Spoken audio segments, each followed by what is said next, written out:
The Lord be with you. And with your spirit. Reading from the Holy Gospel according to Luke.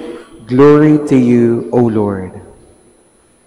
Jesus passed through towns and villages, teaching as he went and making his way to Jerusalem. Someone asked him, "Lord, will only a few people be saved?" He answered them, "Strive to enter through the narrow gate. For many, I tell you, will attempt to enter, but will not be strong enough. After the master of the house has arisen and locked the door, then you will stand outside, knocking and saying, 'Lord, open the door for us.' He will say to you in reply, 'I do not know where you are from.' And you will say, 'We ate and drank in your company, and you fought in our streets.' Then he will say to you, 'I do not know where you are from. Depart from me, all you evildoers.' And there will be wailing and grinding of teeth when you see Abraham, Isaac, and Jacob, and all the prophets in the kingdom of God, and you yourselves cast out. And people will come from the east and the west, and from the north and the south, and will recline at table in the kingdom of God. For behold, some are last who will be first, and some are first who will be last." The Gospel of the Lord. Praise to you, Lord Jesus Christ. Please be seated. Alam niyo po, mga kapatid, sa structure ng isang bahay, sa compound na itinatayo, napakahalaga po ng gate. Yung pintuan. Importante ang pintuan. Sapagkat ang pintuan po ang papasukan natin. At kung minsan, hindi man minsan, madalas, kapag may pintuan, ang kasunod po ng pintuan ay pathwalk, daanan. Naalala ko po dati nung mga bata pa kami, nanonood po kami ng Takeshi's Castle. Ewan ko kung inabutan niyo ba yung Takeshi's Castle. Yung isa po dun sa laro dun ay may mga pintuan, tapos pipiliin mo. Bago pa kasi yung Squid Game na yan, may Takeshi's Castle, mas wholesome yun. Di naman sa pinapromote ko, ano. May mga laro po doon na babanggain mo yung pintuan, tapos tsambahan lang. Pag nabangga mo yung pintuan na bukas, ibig sabihin, pwede kang mag-proceed sa second level. No? Pero minsan, may mga pintuan doon na wala naman talaga. No? Ding-ding na yung likod. Kaya nakakatawan tingnan. Ano? Ito po yung mga laro ng mga Hapon. Well, nung araw po yun. Madalas po kapag may pintuan, i-expect mo may dadaanan ka afterwards. At kung minsan,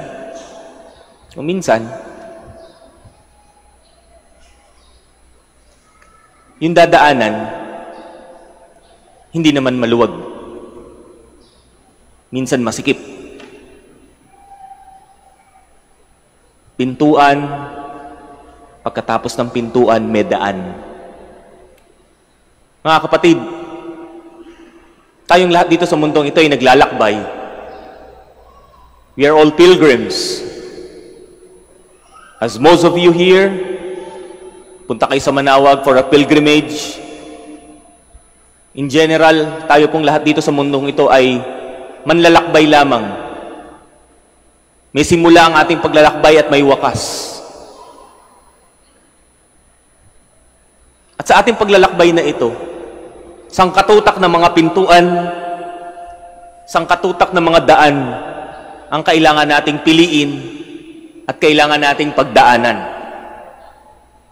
Kasi kung di mo gagawin yon, wala ka namang mararating. Para ka lang nasa rocking chair.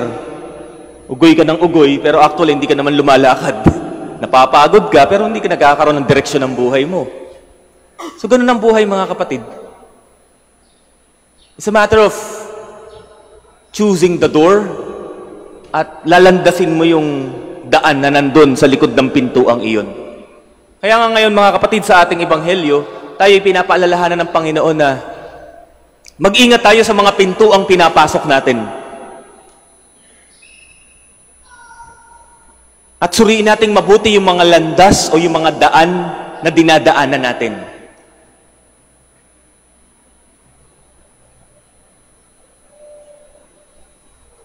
Mahalaga ang pagpili ng tama. Kasi, kung pili ka lang ng pili na hindi mo pinag-iisipan, ako, mahirap yan.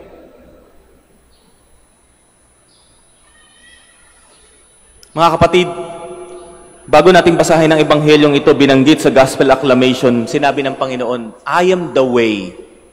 Ako ang daan. At kung minsan ang introduction sa mga daan ng Panginoon, sa landas ng Panginoon ay hindi ganoon kaaya-aya. Kaya nga sa gospel natin, dinidescribe ang opening sa landas ng Panginoon, yung para bang yung gate, yung pinto sa landas ng Panginoon bilang narrow, makipot. Eh hindi ba ganoon naman po ang mga daan? Lahat po ba ng daan ay maluwag? Hindi. May mga daang maluwag, may mga daang makipot. And the Lord describes His way na kung saan ang pintuan sa landas ng Panginoon ay makipot. Sometimes it's uncomfortable.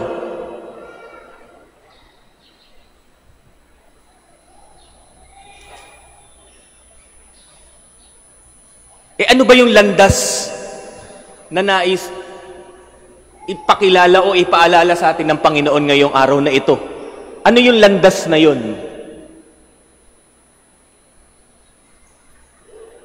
Landas ng pag-ibig. Landas ng pagsasakripisyo. Landas ng pagpapakatotoo. Landas ng pagpapatawad. Landas tungo sa isang mas makabuluhang buhay, hindi lang dito sa lupa, kung hindi maging sa kabila. At hindi po iyon ganun kadali. Madali ho ba ang landas ng pag-ibig? Hindi lang sarili mo iisipin mo. Madali po ba ang landas ng pagpapakatotoo? Hindi. Madali po ba ang landas ng sakripisyo? Hindi rin.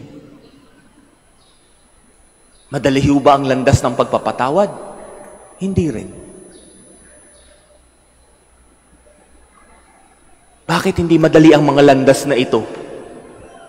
Sapagkat ito ang landas ng krus. Jesus said, yes, I am the way. And for us Catholics, there is only one way, the way of the cross. Mahirap, yes, because it requires a lot of discipline. Eh di ho ba ganun naman talaga, no? Sino ho dito yung mga driver? Taas ang kamay ng mga driver dito. Yan, mga driver. Taong driver, ha? Hindi ka motor-rider, ha? Hindi ho ba pag kayo'y dadaan sa isang daan, sa iskinitang makipot, hindi ba dyan mas masasabi na talagang, ay, ito talagang driver na to, may lisensya. Nag-training talaga to. Kasi pag makipot yung dadaanan mo, mas magiging mapili ka. Titingnan mo yung side mirror mo, hindi ka aasa sa sensor, dyan masusubukan yung paano ka mag-maneuver ng manibela. Hindi ba? Ang tunay na astig na driver, masusubukan sa makikipot na daan. Lalo na kung malapit sa bangin. Yan. Makipot, oo, pero dun lalabas yung the best dun sa driver, di ba? Dun lalabas talaga yung pinaghirapan niya ng maraming taon na yung lisensya niya ay hindi inayos. Talagang pinaghirapan niya. At ganoon din sa ating buhay, mga kapatid, hindi ba? It is in these moments, it is in these challenges that the best in us, yung lumalabas. Mas nagiging maingat tayo. Mas pinipili natin yung bawat hakbang kapag ang alam nating daan ay makipot. Dito lumalabas kung sino talaga yung may disiplina sa wala. Ano ba ang landas na ino-offer ng mundo? Ano ho ba ang landas na ino-offer ng mundo? Landas ng pagpapayaman, di ba? Di ba ngayon, sikat na sikat sa Facebook? Gusto mo bang yumaman? Maging ano ka muna. Di ba? Maging ganito ka muna. Di ba? Alam niyo na yun. Maraming mga teknik. May landas ng mundo yan eh. Ano pa? Ang landas ng mundo ngayon. Sumikat ka.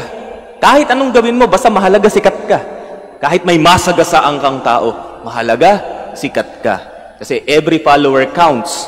Minomonetize ng TikTok, minomonetize ng ganito, minomonetize ng ganyan. Kasikatan. Ano pang ibang landas na ino-offer ng mundo? Kapangyarihan. Di ba? Sangkatutak. Sangkatutak ngayon ang gustong maging ganito, maging ganyan. Marami ho sa mga bagong graduate ang ayaw maniwala na kailangan magsimula ka muna sa baba kapag nagtrabaho ka. Gusto manager agad. Iha. Hindi ka nga mapagkatiwalaan sa isang maliit na table. Gusto mo pang table agad ng kumpanya ang gusto mo. Yan ang landas na ino-offer ng mundo Maluwag na landas, maluwag at flashy na mga pintuan. Pero pagdating mo sa loob, Hindi ba't karaniwan sa karanasan po natin, mga kapatid, kung saan yung landas na, yung daan na maluwag, dyan mas maraming aksidente. Hindi ba? Punta kayo sa Maynila, yung pinakamaluwag na kalsada dyan ang maraming aksidente. Punta kayo sa ibang lugar, sa expressway, di ba? Mas maluwag ang daan, mas malaki ang aksidente. Bakit? Sapagkat iniisip ng mga tao, yung landas na ino-offer ng mundo, pag maluwag, gawin mo lahat ang gusto mo.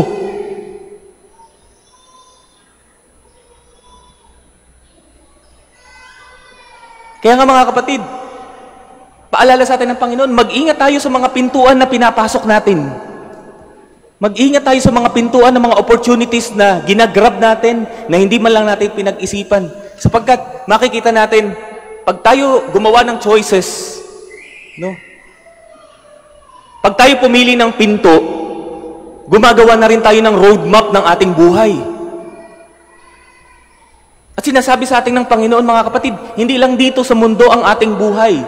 Tayong lahat ay destined sa langit. Nasa sa atin na lang kung pipiliin natin ang tamang pintuan at kung pagtsatsagaan natin yung makipot na landas ng Panginoon, ang landas ng krus, ang landas ng pag-ibig, pagsasakripisyo, pagpapatawad, ng katotohanan. Hindi ba ba? Tingnan natin sa bokabularyo nating mga Pilipino. Kapag mali ang landas na pinili mo, ano sinasabi? Pag maling daan ang pinili mo, anong sinasabi? Tingnan natin Pag rebelde, paano natin ginagawang catchy yung word? Makakaliwa. Diba? Makakaliwa. Kapag adulterous, at ayaw nating sabihin diretsahan na, oy, nangangalon niya ka, ano sinasabi? Nangangaliwa. Kapag biglang nakaisip gumawa ng kalokohan, anong sinasabi? Biglang liko. At kapag mali-mali na talaga ang mga choices sa buhay, ano ang tawag natin sa taong yon? Naligaw ng landas. My dear brothers and sisters, the Lord reminds us today, be careful of the doors and the gates that you choose, because it is perpetuated in eternity. Be careful of the doors that you choose. Be careful of the way that you choose. Ingat tayo. Madalas kasi sa mundo, yan ang gusto ng mundo Shortcut. Shortcut. Shortcut lahat ng bagay. But I'm telling you, just like what the Lord has told us and trying to remind us, walang shortcut sa langit. There is only one way, the way of the cross. Pero ito naman ang pangako ng Panginoon sa atin. Ito lang ang pangako ng Panginoon.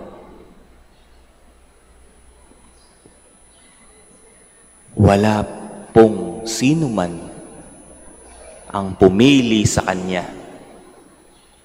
Ulitin ko. Walang sino man sa atin na kapag pinili natin si Lord, walang sino man sa atin ang maliligaw. Tatak niyo yan sa mga puso't isipan niyo. Lahat ng pumipili kay Lord sa mga desisyon sa araw-araw, hindi maliligaw. Sapagkat kapag pinili mo si Lord sa simula pa lang, sa gate pa lang, sasamahan ka na niya hanggang sa wakas. Yung landas na makipot, pero yung landas na hanggang wakas, hanggang langit. Mag-ingat sa pagpili ng mga pintuan. Mag-ingat sa pagpili ng mga landas. Kasi ang buhay natin, isa lang. One-way ticket lang yan.